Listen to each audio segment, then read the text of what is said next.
So Bill Drossis of Area 27 out in British Columbia. Bill, I'm a racing fan. I grew up a racing fan. I think racing is one of the coolest sports and one of the coolest things that I've ever witnessed in my life. And I've interviewed some race car drivers while doing radio. I've interviewed David Empringham, who is a Canadian. I interviewed Claude Bourbonnais. I've interviewed some owners of some racetracks, Shannonville Motor Speedway, Brockville, Calabogie, and I really enjoy racing. So I wanted to look into something out west. And I went online and I did a search, and Area 27 came up. And so you're the owner or one of the owners of Area 27 out in BC, correct? That is correct. Could you maybe just describe or just maybe explain what Area 27 is? Area 27 is basically a motorsports country club. It's modeled after the high-end golf club or yacht club with a membership base where the members pay an initiation fee and an annual dues. And instead of 18 holes, there's 16 corners, and it's basically it's a 3-mile road circuit that's basically on par with many of the Grand Prix circuits in terms of layouts and types of corners. Set in a resort community, so it's right in the middle of sandwiched by wineries and mountains and lakes and beaches and golf courses, with kind of a semi-arid, almost desert climate in the summer. So it's really basically every sort of gearhead's fantasy is what Area 27 is. Are you considered the owner, or do you have like a partnership that kind of operates the entire track? We have 11 shareholders in total. Mm-hmm. It was founded by myself and Jacques Villeneuve and David King, and then we have the 8 founding members that are I guess you would consider them more minority shareholders, but they're the original sort of members that made the whole thing happen in terms of the initial sort of high risk money and investment that got it going.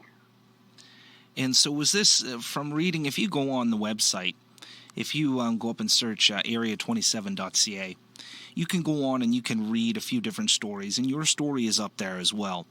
And, building a motorsport club, an enthusiast dream. So was this something that, if you go through and you read, it kind of describes that this was something that you had always kind of thought of throughout your life.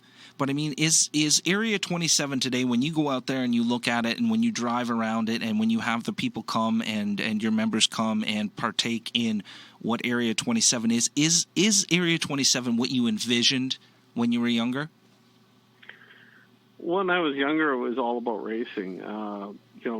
Growing up watching Gilles Villeneuve, and then shortly after that going to the Spinard David Racing School, where I actually met David Empringham, Jacques Villeneuve, Patrick Garponier, Ron Fellows.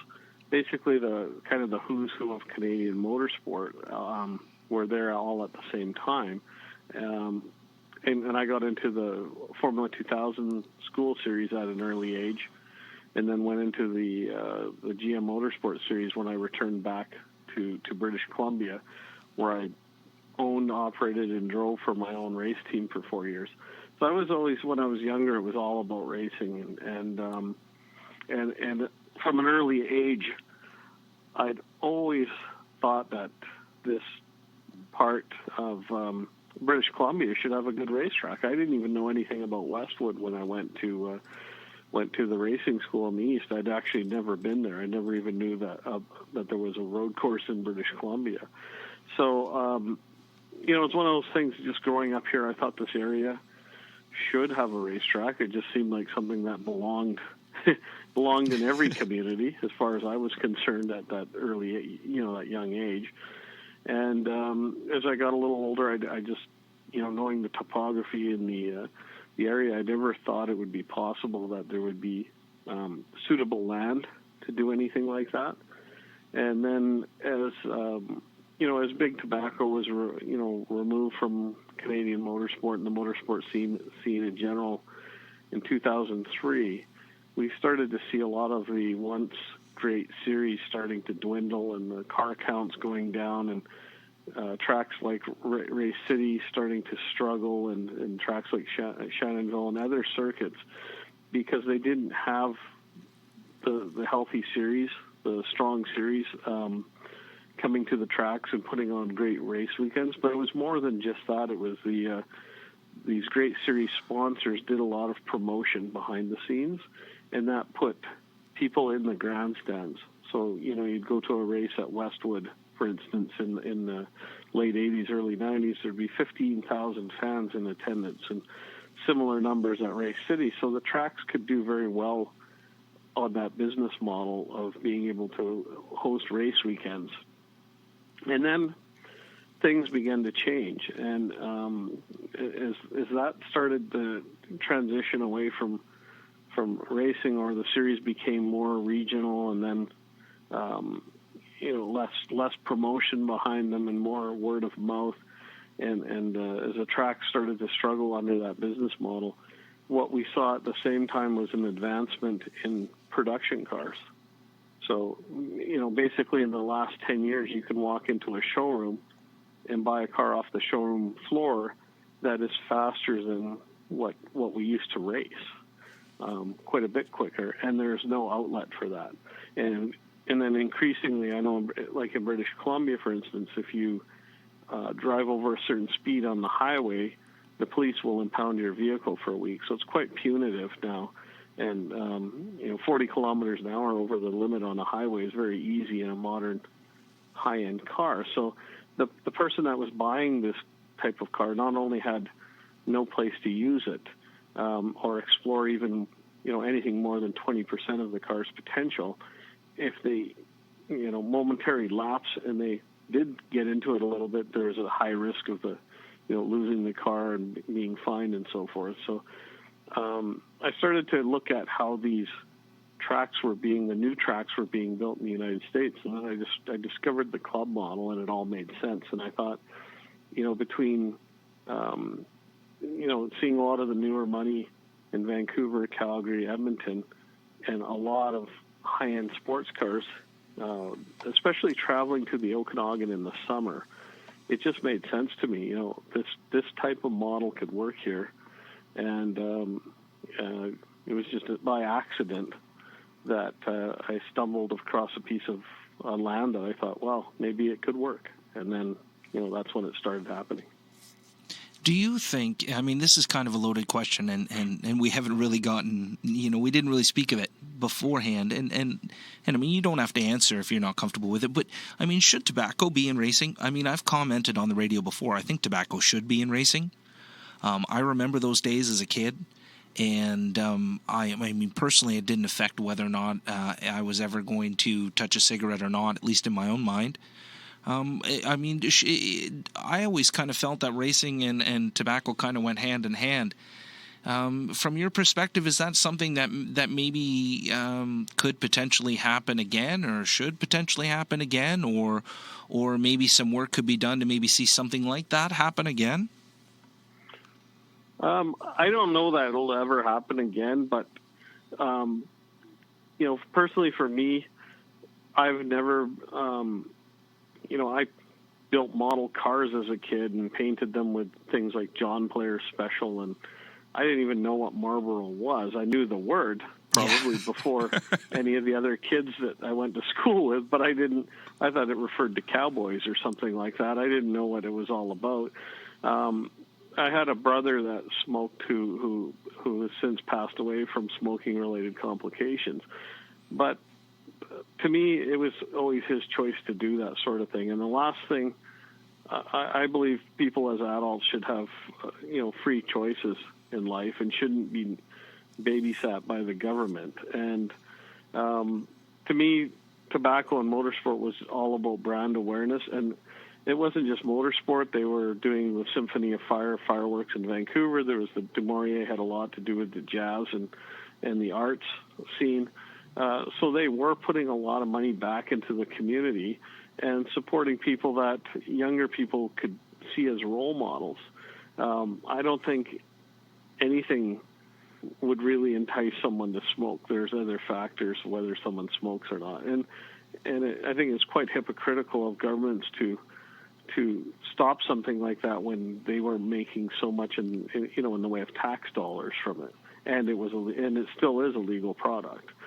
So, it wouldn't bother me at all if it was back in motorsports. I mean, right now we have energy drinks in motorsports, and it won't be long before somebody says those are terrible for you and that should be banned, and then something else will come along.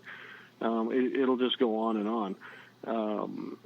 So to me, if it's a legal product and you can buy it, I think restricting it to motorsports was good. It was better than having TV commercials, or right now it would be internet commercials, because it was putting money back into things that got people out, got them out of their homes, went to events, and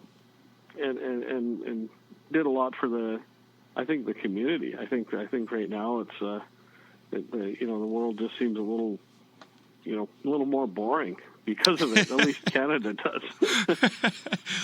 All right. So back to Area 27, the track, the circuit.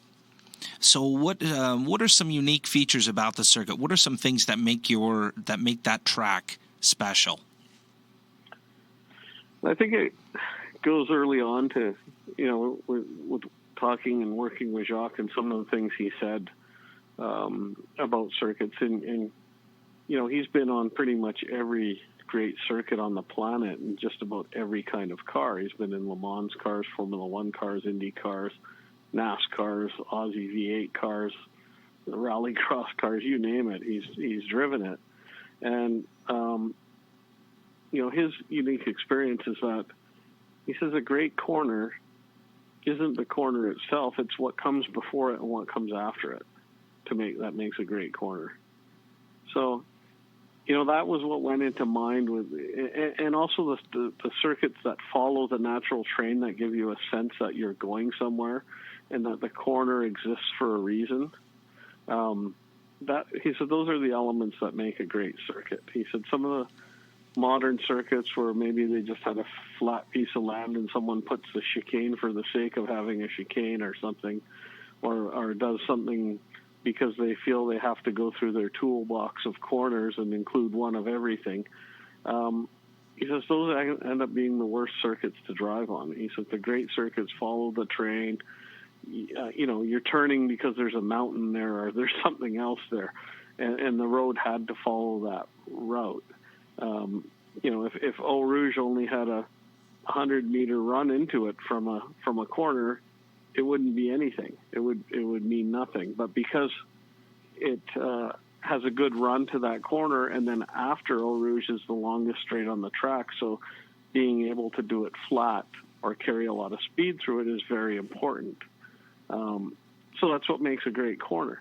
So those are some of the things that we took into the design and the layout and how we use the land for Area 27.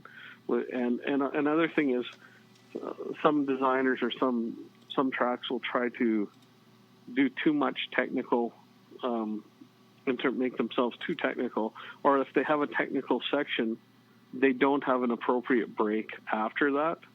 So it's always good if you have one little part of the track that's demanding and fairly technical to have a bit of a straightaway after, so someone can assess how things were and kind of reset themselves, take a deep breath, and then face the next challenge.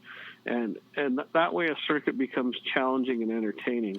If it's just one technical thing after another and you can't really find a rhythm, it begins to feel like work and it's no longer fun. So these are things that were put into the design of the Area 27 layout.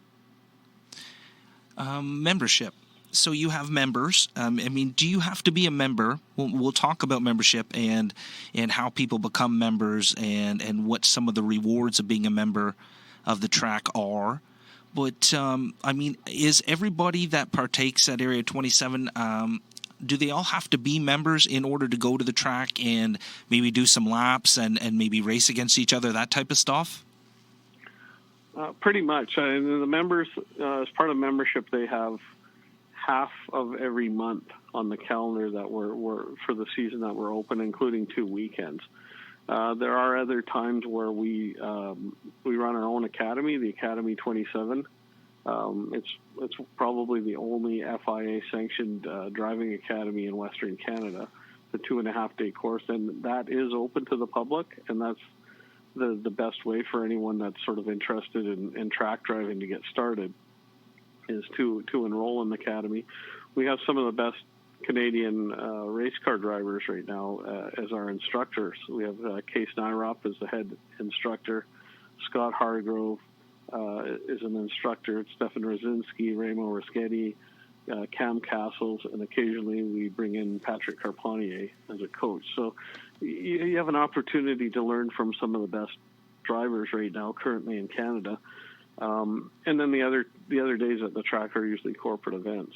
If someone knows a member, they can come as a member, but all members and all guests of members are required to have gone through an accredited driving school. And that goes back to one of the things that when Jacques and I started this, after looking at some of the club tracks in other areas, we decided we weren't, they had less restrictive rules in terms of, if you basically had a driver's license, they'd let you go out on the track. We said we weren't going to dumb down the track and just make a flat, straightforward, basic track. The Area 27 circuit has over 350 feet of elevation changes per lap and 3 blind corners, and a lot of tricks, and it takes a long time to learn it, and you always feel like you've left something on the table. So we thought, let's make a challenging track that's always going to captivate somebody, and rather than sort of dumb down the track, let's bring the drivers up. Let's have a mechanism or a facility and people that can help drivers get to a higher level, because we felt that's the ultimate in terms of having a safer environment, I guess you could say, is if people have a better understanding of what they're doing. And on members' days, because members have all been through the program, it's not like a follow leader pace car thing. People are grouped based on the type of the vehicle. There's codes of conduct in terms of where you can pass, how you pass, and courtesies and an understanding of the flags. And the drivers are actually doing an amazing job out there. They're, you see the speed that they're going and how well they, they're beginning to recognize when they make little errors and make the corrections. And it's not like some of the public track days that people sign up for and pay, $300 to $500, and some groups rented a track, and it's more of a free for all, and there's big discrepancies in driver skill, and you have different run groups and things like that. It's different, and that's part of the benefits of being a member, is that you have so many days a month. When you go there, you're on track with somebody else that's been through the program, knows the rules, knows the flags, knows the procedures. So you can take a little comfort in that. And you can basically pick track days that fit your schedule. Whereas typically if there's a few track day organizations that book a track on a certain day here and there, the enthusiast normally has to plan their schedule around a predetermined date, and there may be only 3 or 4 in a year. As a member, you have literally more than 100 days to choose from. So members can always find days to be on the track. And we have members that, drive 30 or 40 times in a season. And when they look at what their annual dues are, they realize they've pretty much averaged it down to very little. So, members, the members that I see at the track a lot and they're using the track think it's a fantastic deal. What do you have to do to be a member? How do you become a member of Area 27? Well, right now you would have to inquire and join our waiting list, because the membership is currently sold out, and we have a waiting list.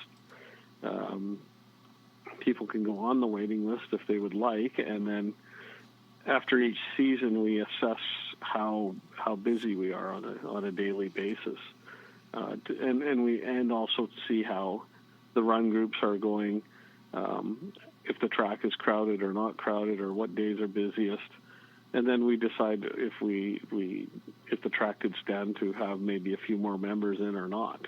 If it's too busy, then the number stays where it is, but if it becomes less busy, we may let a few members in off the waiting list. And to date, what's your favorite? Do you have a favorite experience or a favorite event that's happened at Area 27 to date? There's been quite a few favorites, actually. I bet. We hosted the launch of the Camaro ZL11LE for Chevy, and it was a global launch. So got to meet Randy Popst and all the a lot of the editors from the different car magazines that I had basically been subscribing to and reading since I was about 8 years old. So that was kind of a thrill. Our grand opening, when Jacques, Trevor, and I broke the ribbon with a ribbon across the track, and Jacques was in the P1 McLaren, and Trevor Siebert was in the 918 Porsche, and I was in the AMG Black Series. That was kind of a moment to, three abreast cars come through and break the ribbon. It's not something you see every day. So, and then I did get to drive the P1 later, and earlier actually, and got to drive it with all the electronics turned off in full race mode. So I can happily say I'm probably the only person in Western Canada that's been able to ring out a P1 on a racetrack without any electronics. So I don't know if it gets any better than that, but that's something that I will remember forever. And then when the folks from the Grand Tour showed up and filmed an episode, the O Canada episode, which was episode 10, season 2, at Area 27, a couple little chit chats with Hammond and May was quite funny and quite enjoyable, because I watched that show for a long time, watched those guys, and then to actually be invited to watch them film a scene. And the biggest problem was trying not to burst out laughing too loud and have it being heard on the microphone. So that was another great memory. So they just keep coming and just keep happening. So there's no one single thing. I mean, you kind of eliminate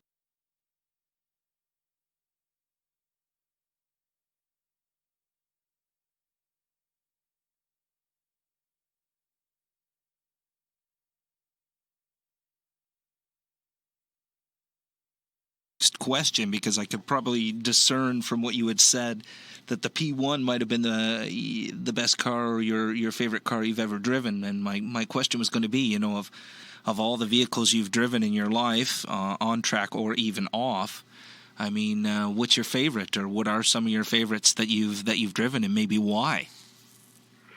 Well, I really enjoyed actually racing in the old GM Motorsports series, and it, they weren't the fastest cars. They were, but you kind of felt connected to them. You had to put them on the ragged edge. They slid around. There was a lot of corrections happening on the steering wheel, and there was always somebody around you on track, either right on your butt or in front of you or beside you. So it was wheel-to-wheel racing the whole time, and at some very, amazing venues. I mean, I still can vividly remember going around on the warm-up lap for the 1992 Vancouver Indy and looking around and seeing 50,000 fans. And then, we're in a 44-car field. And just everyone just, flag goes green and all 44 cars are charging down the Marine Way heading for a hairpin at 200 kilometers an hour. And we're all wondering if we're all going to get out the other end of it in one piece. But, that was exciting, even though, like I said, they weren't the fastest cars in the world, but it was probably some of the funnest racing I've ever done. More so than even the Formula 2000 cars. Recently, I like I said, I really did enjoy the P1 just because it's just a different level. That may be eclipsed this June is we're doing an event for the McLaren Senna at Area 27, and if I do happen to be lucky enough to get behind the wheel of one of those vehicles, I think I will have a brand new favorite. And you've mentioned Jacques Villeneuve a couple times, and if you go on the Area 27 website, you can read your story and how you met Jacques, and how he's affiliated and associated with the track. How's your relationship with him, and how does it feel to be a part of something with a Formula One world champion? It doesn't really feel like that because Jacques and I have known each other since we were teenagers, and I've known him since he did his first school F2000 race.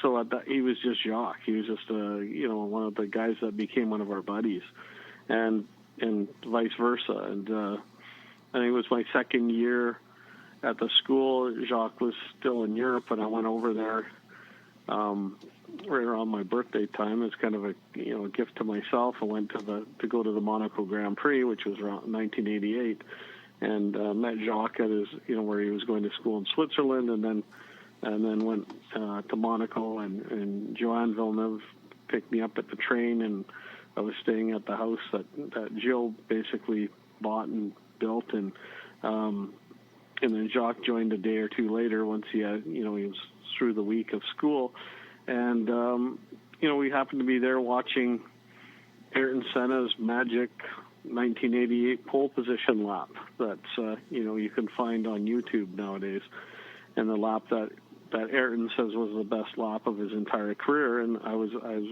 had the privilege of seeing it live.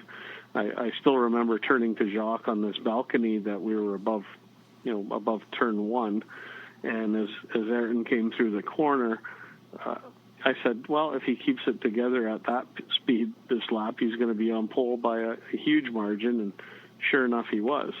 And so that was an exciting trip. And then after that, at the end of that trip, Jacques says, now that you've seen where I live, the next year I'm coming to see where you come from. So I'm in my first season of GM Motorsport in the West, and in August, Jacques shows up at the Vancouver airport, and we spent some time in Vancouver. Then he spent a week up in Penticton in the Okanagan, where I'm from. And at that time, we had a family-owned, like a small hotel downtown. So Jacques, we gave him a room there, and he stayed there for a week. And Penticton in the late 80s or early 90s, just so you know, was kind of like considered like a Fort Lauderdale North type of place. It's a town between two lakes with about 4 kilometers of beach, golden sand beaches on each end of the town, and it would just flood with tourists. And at that time, there were 5 or 6 nightclubs that would be lined up at 6 p.m. for doors opening at 8. So Jacques thought this was the craziest and most fun place he'd been to in Canada. And so subsequently, he made the effort to return for 2 weeks every August throughout his Formula 3 days in Europe and Formula 3 in Japan, and even into Formula Atlantic. Once he got into IndyCar, he became too busy to do that. But that's how Jacques became familiar with this part of Canada, and it was just one of those things. You're guys in their early 20s and doing fun things, and that's how the friendship is. So I remember watching the Indy 500 when he won it, and watching the final race when he passed Schumacher, and see one of your buddies do these things live. It's quite exciting. It's not something that'll sticks with you for life. I love your enthusiasm. I love your racing knowledge. I love listening to you speak and talk about racing. I can tell you're passionate about it. In the future, what do you have planned? What do you have planned coming up in the days, weeks, months ahead? I mean, what's going on with you personally, with racing, with the track? I mean, what do you got going on? Right now, we're currently constructing the members clubhouse, and it's kind of a clubhouse and multi-purpose building at the track. So that's keeping me busy pretty much every day. It's scheduled to be complete in the second half of April, and it's an 11,000 square foot building, 2 levels with a 2,500 square foot patio. It's got a restaurant, bar, offices, a state-of-the-art classroom, men's and ladies' locker room. And this building is really something that's sort of a game changer for the track to have this, and then the other services that come in with it. It's attracted a lot of interest from manufacturers. We have more manufacturers inquiring about doing media events or corporate entertainment events or all these types of events, because now they're coming to a resort community. They can stay in a beautiful resort hotel. They can take their customers or media to a winery or a bistro for a dinner or a luncheon, and they're at this secluded track with mountain views and sandwiched between vineyards. It's just kind of a different world. It's kind of a different thing than the usual track experience. So the plans are to develop our relationships with manufacturers, put in more member amenities. We're looking at rolling out member on-site garages where they can keep cars right at the track, which will be hugely beneficial for our Vancouver, our Calgary, our Edmonton members. So in the shoulder seasons, they don't have to drive over the mountain pass. They can just keep their car at the track when they show up, their car's ready to go. Or we have members that have cars like Radicals or Formula cars that they just don't like to have to trailer them all the time. So if they have a garage at the track, it makes perfect sense. So that's the plans going forward, is to finish, or I don't know if finish is the right word, but continue to add member amenities.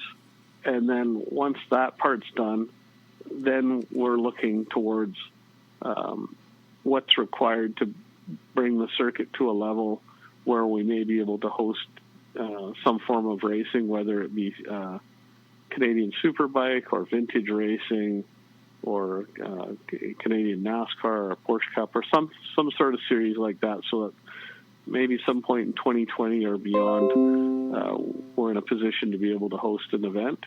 But that has not been the primary focus of the circuit. It's a future consideration, and the circuit was designed with that in mind in terms of all the requirements for the types of curbing and the circuit width and so forth. Well, I really appreciate you taking the time to do this, and you're an absolute pleasure to talk to. And I have one more question. I think I know the answer, but a favorite racing moment that you've witnessed in your life? Several. It all depends on what point of my life, but it was, it was hard to beat October 1978, seeing Gilles win the Canadian Grand Prix. First, real competitive Canadian in Formula One, driving for Ferrari, winning his first race in his home country. I mean, it That's doesn't huge. get any better than that, I don't think. And then, in a way, it almost does when your friend and Gilles Saint-Jacques goes up against arguably the greatest Formula One driver in history and passes him in the final race to win the world championship. That's basically, between the two, I don't know how you decide. Villeneuve. I guess you just go with Villeneuve, right? Pretty much, yeah. I mean, watching, I have my own in terms of my own drives and things like that, but it's not worth talking about. It was fun for me. I don't know. It might have been fun for a few spectators here and there, but I don't. We'll just leave it at that. Anything, but one that makes me think of anything that you'd like to say to kids, any kids who might hear the interview, that might want to, might be dreaming about being a race car driver or have thought about it or would like to do it someday. Is there anything you'd like to share with them? Well, I'd like to say, well, one thing is, in some ways it is a lot tougher than it used to be. So the sooner you can get into karting, and get in that competitive environment before you even have a driver's license, and kind of hone your skills and see if you acquire the aptitude. And if this is really your thing, that's the time to start. Is get into karting. Really learn as much as you can. At least now with the internet, there's all kinds of resources. You can learn about how to present yourself, learn about marketing. Even if you're, say you're 12 or 13 and you're in karting, make it your mission to, in the off season, see if you can sell $500 worth of sponsorship for your cart. Make a presentation, go to local businesses, and develop that skill set. You're going to learn an awful lot, and what you're going to learn is going to stay with you for the rest of your life and help you whether you pursue a career in racing or not.